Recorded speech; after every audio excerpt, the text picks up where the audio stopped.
Tumpak kayo mga mamamayang Pilipino. Tama ho yung sinasabi nyo sa comment section na multo lang talaga ho ng International Criminal Court ang makakapagpagising sa alindog ng mga Duterteñans. Multo lang talaga ho. Kalag. Espiritu lang mismo guys ng ICC ang makakapagpasalita dito kay Vice President Sara Duterte. Ang bilis Ang bilis ng response. Ang bilis ng response ng ating VP when it comes sa usaping ICC. Pero sa aggression ng ginagawa ng China, pambubuli ng China dito sa atin, sa mismong teritoryo natin, sa West Philippine Sea, tahimik. Walang sinasabi. Ayaw niya magsalita daw sa usaping foreign policy kasi daw trabaho daw yun ng ating Pangulo. Pero pag usaping ICC, nagdadaldal ang VP natin, nagdadaldal. Talaga nga namang nakaka-proud ang pagiging double standard mo. 'Di ba? So ngayon guys, napapansin nyo kung sino yung mga kandidatong hindi dapat na iboto, hindi karapat dapat na iboto sa susunod na halalan. Ngayon, ito yung balita.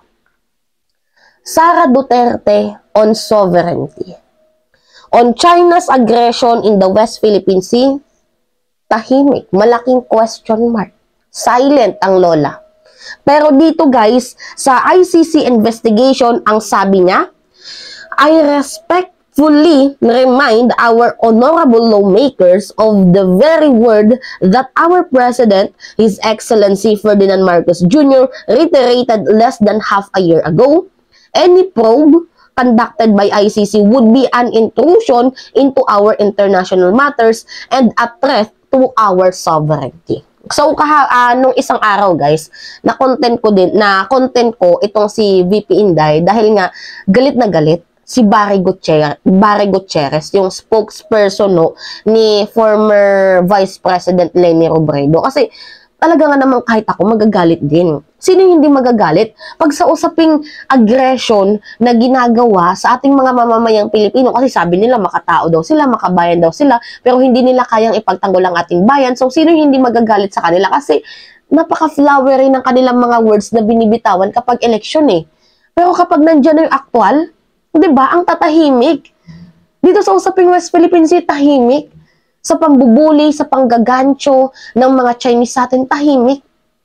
Pero dito guys, sa ICC, talaga nga namang multo lang talaga ng ICC ang makakapagpasalita sa ating VP. Ito pa nga din yung sabi niya Nakakatawa sabi niya, it is not only patently unconstitutional, but effectively belittles and degrades our legal institution.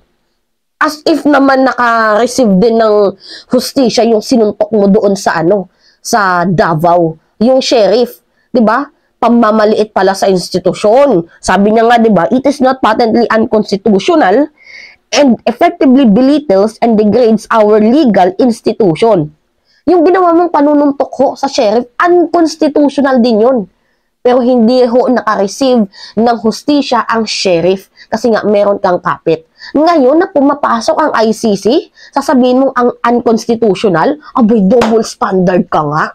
So ngayon, going back tayo dito kay Barry Gutierrez, ito na nga, pinahiya ulit ang ating napakagandang si Fiona. Ito yung sabi ni Barry Gutierrez.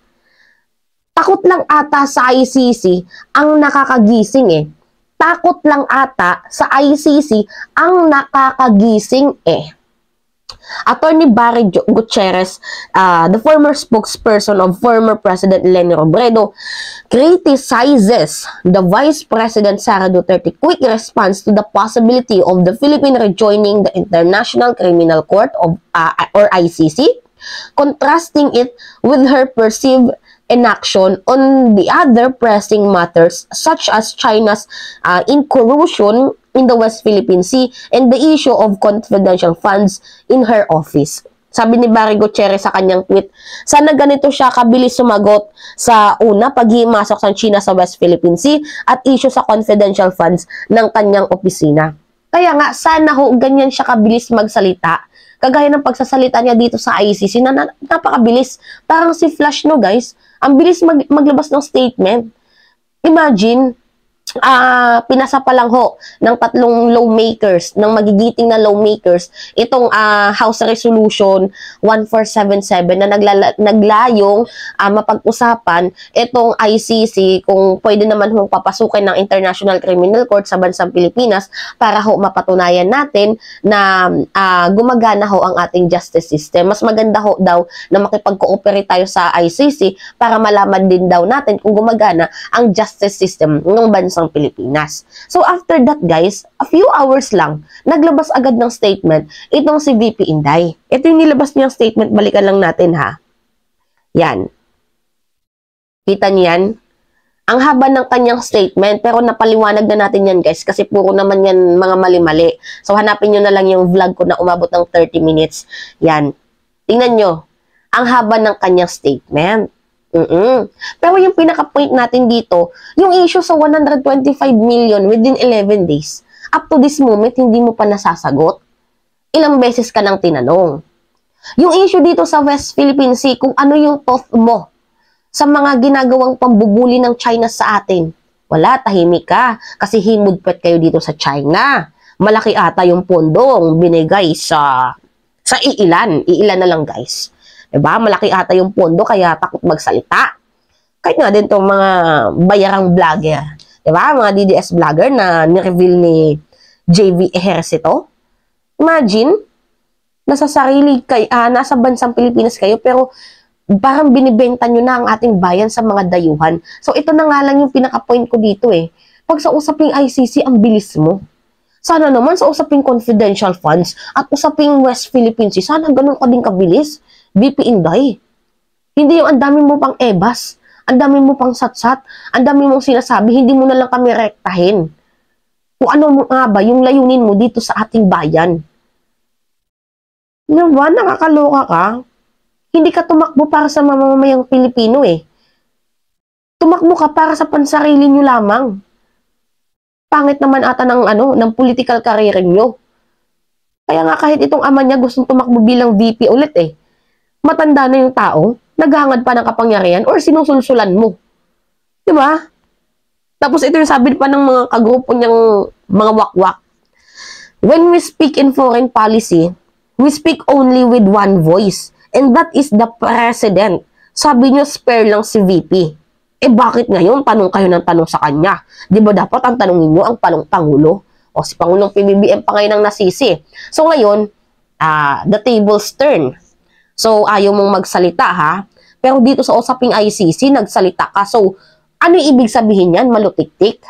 Diba? Bawal daw magsalita sa foreign policy. Itong si VP Inday, pero nagsasalita dito sa usaping ICC. What a double standard. Nakakahiya kayo. Public servant are meant to serve the public. Hindi yung public servant ka, pero pinaglilingkuhan mo lang ang kapwa mo politiko at sinasamba mo ang pera ng mamamayang Pilipino at himudpwet ka sa mga ibang dayuhan. Public servant ka. Binoto ka ng mamamayang Pilipino to serve the people. And not to serve yung mga Chinese na yan. Kaloka. Sana guys, pagdasal natin, sana ganito rin ho kabilis si Vice President Sara Duterte mag-response sa usaping confidential funds at dito sa West Philippine Sea. Nakakaloka tong VP natin. Kakaloka. Ay, kakasakit ng ulo. Anyway, yan guys, nakikita nyo na yung mga taong hindi dapat karapat-dapat iboto. Ngayon nakikita nyo na, so sana sa susunod na halalan, malayo-layo pa naman, pero mag-isip-isip na kayo kasi kawawa kayo guys, tayo. Especially na din ang lahat ng Pilipino kawawa. At yung nasimulan ni Pangulong PBBM, walang patutunguhan kung ang maging presidente ay pro-China at mga Duterte.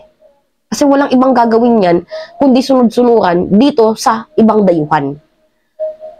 Yun lamang ho guys. Anyway, it's me again, si Mima Alicia nyo, at nagbabalik ulit para sa ating panibagong video.